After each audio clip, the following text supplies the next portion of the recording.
ಈ ವರ್ಷ ಏನಾದರೂ ನಿಮ್ಮ ಇಲಾಖೆಯಿಂದ ಹೊಸ ಏನಾದರೂ? ನಮ್ಮ ಇಲಾಖೆಯಿಂದ ಈಗಾಗಲೇ ಸಾಕಷ್ಟು ಸುಧಾರಣೆ ಮಾಡಲಿಕ್ಕೆ ಏನು ಮಳೆಗಾಲದಲ್ಲಿ ಕೆಟ್ಟಿದ್ದು ಅದನ್ನೆಲ್ಲ ಸಂಪೂರ್ಣ ಮತ್ತು ಯಥಾಸ್ಥಿತಿಗೆ ತರಲಿಕ್ಕೆ ಪ್ರಯತ್ನ ಮಾಡಿದ್ದೀವಿ. ಸೊ ನಮಗೆ ಈ ಸಾರಿ ಚಾಲೆಂಜಿಂದ ಬ್ರಿಡ್ಜ್ಗಳ ಭಾಳಷ್ಟು ಹಾಳಾಗಿದೆ ಮಳೆಯಿಂದ. ಬ್ರಿಡ್ಜನ್ನು ಬರುವ ಬಜೆಟ್ನಲ್ಲಿ ಬ್ರಿಡ್ಜಿಗೆ ಎಷ್ಟು ಪ್ರಾಮುಖ್ಯತೆ ಕೊಡುವಂಥ ಪ್ರಯತ್ನ ಮಾಡ್ತೀವಿ. ಸರ್, ಏನು ವಿಶೇಷವಾದಂಥ ಫಂಡ್ ಏನಾದರೂ ಕೊಡಲೇಬೇಕಾದ್ರೆ ಯಾಕಂದರೆ ಇಲ್ಲ ಈ ಬರೋ ಬಜೆಟ್ನಲ್ಲಿ ತೊಗೊಳ್ತೀವಿ. ವಿಶೇಷವಾಗಿ ಬ್ರಿಡ್ಜಸ್ ಮಾಡಬೇಕಂಥದ್ದು ಯೋಜನೆ ಇದೆ. ಸೊ ಅದಕ್ಕೆ ವಿಶೇಷವಾಗಿ ಅನುದಾನ ತೆಗೆದುಕೊಡ್ತೀವಿ.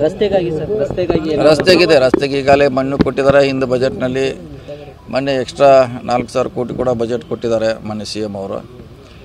ಸೊ ಸಾಧ್ಯ ಅಷ್ಟು ನಮಗೆ ಹೆಚ್ಚು ಅನುದಾನ ಸಿಕ್ಕಿದೆ.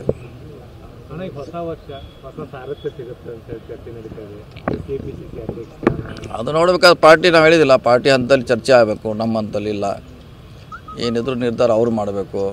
ಹೊಸವಾಗಿ ಮಾಡಬೇಕಾ, ಇದ್ದವ್ರನ್ನ ಮುಂದುವರಿಸ್ಬೇಕಾ, ಇದ್ದವ್ರು ಮಾಡಬೇಕಾ, ಅದು ನಮ್ಮ ಹಂತಲ್ಲಿ ಚರ್ಚೆ ಎಲ್ಲ. ಏನಿದ್ರು ಡೆಲ್ಲಿ ಲೆವೆಲಲ್ಲಿ ಚರ್ಚೆ. ಸರ್, ಈಗ ಒಂದು ವಿಚಾರ, ಬೆಳಗಾವಿ DCC ಏನು ಅಧ್ಯಕ್ಷರ ನೇಮಕ ಬೇಕು, ಈಗ ಅವ್ರದ್ದು 11 ವರ್ಷ ಮುಗಿತು, ಈಗ ಹೊಸವರನ್ನ ನೇಮಕ ಮಾಡಬೇಕು ಅನ್ನೋ ಚರ್ಚೆ ನಡೀತಾ ಇದೆ.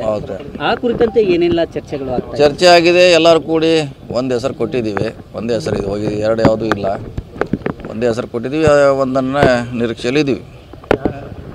ಒಂದು ಕಳಿಸಿದ್ವಿ, ಎಲ್ಲರೂ ಕೂಡಿ ಒಂದು ಕಳಿಸಿದ್ದೀವಿ.